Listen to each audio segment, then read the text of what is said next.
Types of electrode को हम discuss कर रहे थे। प्रीवियस लेक्चर के अंदर हमने कुछ टाइप्स इलेक्ट्रोड की डिस्कस कर ली है। वो है metal ions electrode, non metal ion electrode, metal sparingly soluble salt electrode. आज जो हमने टाइप डिस्कस करनी है, बेसिकली अगर देखा जाए ना, ये टाइप है on the basis of function. इसके अलावा एक और भी इलेक्ट्रोड है, इतने बहुत है हमारे पास। एक रिडॉक्स इलेक्ट्रोड होता है, उसके अंदर उस इलेक्ट्रोड की ऑक्सीडेशन स्टेट तब्दील होती रहती है, बस इतना याद रखिएगा।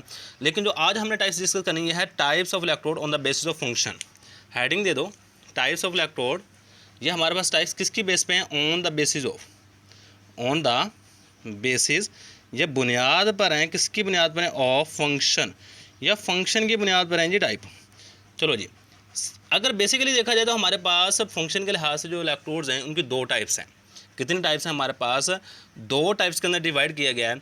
एक हमारे पास कहलाता है रेफरेंस इलेक्ट्रोड और एक होता है इंडिकेटर इलेक्ट्रोड। एक होता है रेफरेंस इलेक्ट्रोड और एक हमारे पास आ जाएगा इंडिकेटर इलेक्ट्रोड। इंडिकेटर इलेक्ट्रोड, ले जी, हमारे पास दो टाइप्स हैं बेसिकली इलेक्ट्रोड्स की on the basis of their function. सबसे पहले हम बात कर लेते हैं रेफरेंस इलेक्ट्रोड को। इसको रेफरेंस कहते क्यों हैं ये भी देख लेंगे। सबसे पहले हेडिंग दो, रेफरेंस इलेक्ट्रोड। स्पेलिंग चेक कर लीजिएगा, मे भी थोड़ी बहुत गलती हो सकती है। तो अच्छा, रेफरेंस क्या मतलब क्या होता है?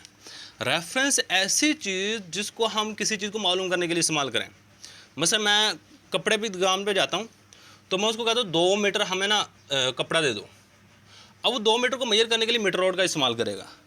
अब उसके बाद जो रेफरेंस है ना, वो मीटर रोड है। मैं दुकान पे जाता हूँ, मैं कहता हूँ 5 किलो चीनी दे दो। वो 5 किलो का बोट उठा के एक साइड पे रख देगा, चीनी को तोल देगा। अब उसके पास जो रेफरेंस मटेरियल है वो कौन सा है जी? बॉट। अब इसी तरह हम मुख्तलिफ चीज़ों की मेजरमेंट करने के लिए कोई ना कोई चीज़ रेफरेंस होती है। इसी तरह हमारे पास इलेक्ट्रोड पोटेंशियल को मालूम करने के लिए कोई ना कोई रेफरेंस चीज़ चाहिए होती है। इलेक्ट्रोड पोटेंशियल सिंपल याद रखो, किसी भी चीज़ को अगर उसी के सोल्यूशन के अंदर डिप कर दिया जाए तो कुछ ना कुछ करंट पैदा होता है। उस करंट को मेजर करने के लिए कोई रेफरेंस चीज़ चाहिए होती है जिससे हम उसको कनेक्ट करें और करंट मेजर कर लें। तो वो जो करंट होता है उसको मेजर करने के लिए हम रेफरेंस इलेक्ट्रोड का इस्तेमाल कर रहे होते हैं। सही है। अब सिंपल सी बातें, in this type of electrode, in this type of electrode, type of electrode, electrode की इस टाइप में क्या होता है? Must have non and constant potential. Must have, होना चाहिए non and constant potential. Non and constant potential, constant potential. देखो जी, word मैंने जो चीज़ यूज़ की है, मैंने लिखे है पहले नंबर पे, आपका जो रेफरेंस इलेक्ट्रोड हो ना, आपको उसका इलेक्ट्रोड पोटेंशियल भी मालूम हो, उसका इलेक्ट्रोड पोटेंशियल क्या है, और वो कांस्टेंट होना चाहिए, वो इतनी जल्दी तब्दील ना हो। ये बात सबसे इंपॉर्टेंट है। सही है। Therefore use as a reference, therefore इसी वजह से हम इसको रेफरेंस इलेक्ट्रोड के तौर पर यूज़ करेंगे। Therefore it is used, it is used as a reference electrode, reference electrode, इसीलिए हम इसको रेफरेंस इलेक्ट्रोड के तौर पे इस्तेमाल कर रहे होते हैं। अब रेफरेंस इलेक्ट्रोड के तौर पे हम इस्तेमाल करते हैं किस चीज़ को मेजर करने के लिए, ये भी लिख लो। Reference electrode to find out the, मालूम करने के लिए, to find out the standard reduction potential, standard reduction potential, क्या उस चीज़ का स्टैंडर्ड रिडक्शन पोटेंशियल क्या है, इस चीज़ को मालूम करने के लिए हम इसका इस्तेमाल कर रहे होते हैं। चलिए इसकी चंद एक एग्जांपल लिखो। एग्जांपल में अगर बात करूं तो 3 एक एग्जांपल मैं यहाँ पे लिख देता हूँ, कोई एक आदि तो लाजमी कर लीजिएगा। तो हमारे पास जो सबसे पहली एग्जांपल है इसमें, वो है नॉर्मल हाइड्रोजन इलेक्ट्रोड। एक है हमारे पास नॉर्मल हाइड्रोजन इलेक्ट्रोड, और इसके अलावा स्टैंडर्ड हाइड्रोजन इलेक्ट्रोड भी लिख सकते हैं। इसको कहते हैं NHE। इसके बाद कैलोमल इलेक्ट्रोड है, जिसको हम रेफरेंस इलेक्ट्रोड के तौर पे इस्तेमाल कर सकते हैं, कैलोमल इलेक्ट्रोड। और जो लास्ट वाली टाइप है जिसको हम स्टैंडर्ड इलेक्ट्रोड के तौर पे इस्तेमाल कर सकते हैं, वह है सिल्वर क्लोराइड इलेक्ट्रोड। सिल्वर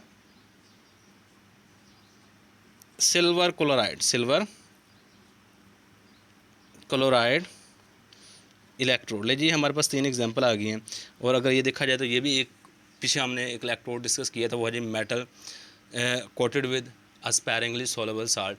सही है ये उसी के टाइप की एग्जांपल भी है, यहाँ पे भी इसको यूज़ कर सकते हैं रेफरेंस इलेक्ट्रोड के तौर पे भी। अब इसके बाद जो हमारे पास सेकंड टाइप मैंने यहाँ पे लिखी है जी, वो है इंडिकेटर इलेक्ट्रोड। मैं यहाँ पे हेडिंग दे देता हूँ, इंडिकेटर इलेक्ट्रोड।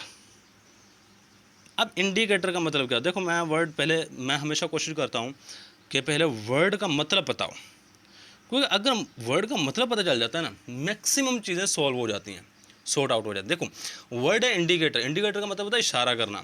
सही, आप बाइक के ऊपर जो इशारे लगे होते हैं ना, लेफ्ट या राइट टर्न करना है, वो आप इंडिकेटर को ऑन कर लेते हो, वो असल में इशारा करता है। अगर आप राइट टर्न करना चाहते हो तो आप इंडिकेटर ऑन करते हो, आप राइट टर्न कर जाते हो, वो इशारा कर देता है कि इस बंदे ने राइट की तरफ टर्न करना है। सेम इसी तरह हमारे पास किसी भी चीज़ को ज़ाहिर करने के लिए कोई ना कोई इंडिकेटर मौजूद होता है।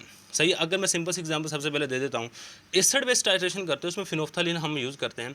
आप जैसे ही फिनोफ्थलीन डालते हो, जैसे इक्विवेलेंस पॉइंट आता है, वहाँ पे वो कलर चेंज हो करता है, हमें पता चल जाता है यहाँ पे इसकी न्यूट्रलाइजेशन होगी है, ये एंड पॉइंट है इसका। इसी तरह हम मुख्तलिफ टाइट्रेशन में इलेक्ट्रोड्स का इस्तेमाल कर रहे थे। इलेक्ट्रोड्स याद रखिएगा मोस्ट कॉमन मेथड है, और ये एक्यूरेट मेथड होता है। ये एक एक्यूरेट मेथड है for the determination of and point. And point बिल्कुल एक्यूरेटली मालूम कर लेते हैं, यानी कि हम एंड पॉइंट को मालूम करने के लिए टाइट्रेशन के अंदर इंडिकेटर इलेक्ट्रोड का इस्तेमाल कर रहे होते हैं। तो ये हमारे पास दूसरा है फंक्शन की बेस पे टाइप है। ये याद रखिए किसकी बेस पे टाइप है, ये है फंक्शन की बेस पे। सो इसके बारे में थोड़ा सा लिख लेते हैं। Indicator electrode are generally indicator electrodes, जो इंडिकेटर इलेक्ट्रोड्स होते हैं आर जनरली ये अमूमन employed in titration analysis, employed in titration analysis, इसको टाइट्रेशन एनालिसिस के अंदर इस्तेमाल किया जाता है। सही, जहाँ पे इसका पोटेंशियल डिफरेंस थोड़ा बहुत चेंज होता है, जिसकी मदद से हम इसको मालूम कर लेते हैं। अगर इसकी एग्जांपल देखी जाए तो बच्चे एग्जांपल देख लीजिएगा हमारे पास। आगे हम इंशाल्लाह ताला नेक्स्ट जो लेक्चर्स आएंगे ना, उसमें calomel electrode, silver chloride electrode, ये सारे इलेक्ट्रोड को ब्रीफली बहुत अच्छे तरीके से हम इसको एक्सप्लेन कर लेंगे। सो यहाँ पे एग्जांपल लिख लो। एग्जांपल है हमारे पास सिल्वर क्लोराइड, ये हमारा फर्स्ट एग्जांपल। सेकंड ये कैलोमल इलेक्ट्रोड है जी, ये हमारा सेकंड एग्जांपल है। ये था जी हमारे पास indicator electrode. So that's is all over, यही हमारे पास आज के लेक्चर में। अल्लाह हाफिज़। इसका एक स्क्रीनशॉट ले लीजिएगा।